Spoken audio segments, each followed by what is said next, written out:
नमस्कार दोस्तों, आज के इस वीडियो में हम बात करेंगे लो वोल्टेज पर।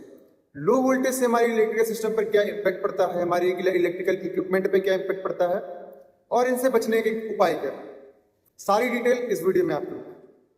पहले हम बात करते हैं कि लो वोल्टेज से हमारी इलेक्ट्रिकल इक्विपमेंट पे इफेक्ट क्या पड़ता है। जैसा कि हमने पिछले वीडियो में बात करा था, बताया है कि लो वोल्टेज से क्या क्या इफेक्ट पड़ता है हमारे इलेक्ट्रिकल सिस्टम। बात करते हैं डोमेस्टिक। तो घरों में जो हमारे इलेक्ट्रिकल इक्विपमेंट यूज करते हैं, जैसे एसी, पंखा, फ्रिज, कूलर, इन सब की जो लाइफ होती है वो कम पड़ती है, यानी ये डैमेज होते चले जाते हैं लो वोल्टेज की सिचुएशन में, अगर लंबे समय तक लो वोल्टेज की प्रॉब्लम हमारे घर में आ रही तब के लिए। अब बात करते हैं कि इससे बचा कैसे जाए। अगर हमारे घर पे लो वोल्टेज कैसी प्रॉब्लम है तो इसे कैसे दूर किया जाए।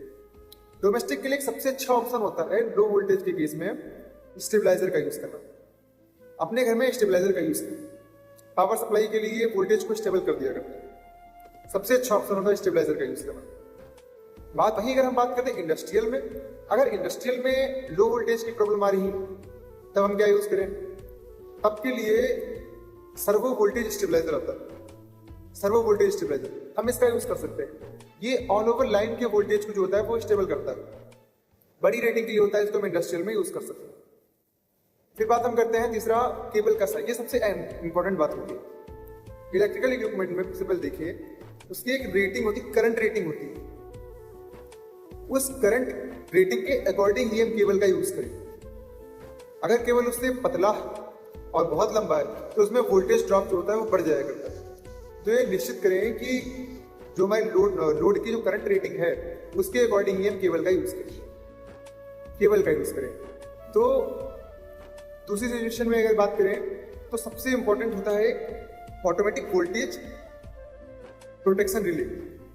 ऑटोमेटिक वोल्टेज प्रोटेक्शन रिले, इस रिले को यूज करें। ये रिले एक तरीके से सेफ्टी इक्विपमेंट होता है और ये लो वोल्टेज के लिए बहुत अच्छा होता है, क्योंकि वोल्टेज जैसे एक लिमिट से कम होगा वैसे ही रिले पावर सप्लाई को कट करवाएगा। तो ये इलेक्ट्रिकल इक्विपमेंट की सेफ्टी के लिए बहुत अच्छा होगा, इसको यूज करना चाहिए। सो हम बात करते हैं कि इलेक्ट्रिकल इक्विपमेंट में अगर लो वोल्टेज की प्रॉब्लम आ रही तो उसके लिए चेक करना चाहिए अपना रेगुलर मेंटेनेंस। जैसे कहीं पर जो पावर सप्लाई से हमने कनेक्शन दे रखे हैं कहीं वो लूज तो नहीं, लूज कनेक्शन में भी लो वोल्टेज की जो प्रॉब्लम होती है उसको फेस करना पड़ता। हो सकता है कनेक्शन लूज हो, उनको भी टाइट करना चाहिए और देखभाल करनी चाहिए। चौथा सबसे इंपॉर्टेंट होता है इंडस्ट्रियल के लिए। इंडस्ट्रियल में अगर प्रॉब्लम आती है तो हम कैपेसिटर का भी यूज कर सकते हैं। कैपेसिटर क्या करेगा कि हमारी पावर फैक्टर को इंप्रूवमेंट कर देगा। पावर फैक्टर में इंप्रूवमेंट करेगा तो जो वोल्टेज में है वो स्टेबल हो जाया करता है, वोल्टेज में स्टेबिलिटी आया करती है।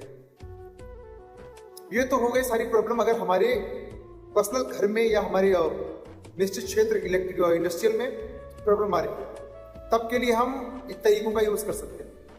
लेकिन अगर पूरे एरिया में लो वोल्टेज की प्रॉब्लम आ रही है, पूरे एरिया में अगर लो वोल्टेज की प्रॉब्लम आ रही है तो इसके लिए हमें इलेक्ट्रिकल डिपार्टमेंट को इंश्योर करना चाहिए, कंप्लेन करना चाहिए।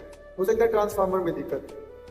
आई होप आप लोग समझ गए होंगे कि लो वोल्टेज के प्रोटेक्शन के लिए हम क्या करें। ऐसे ही इलेक्ट्रिकल इंफॉर्मेशन के लिए मेरे चैनल को सब्सक्राइब करें।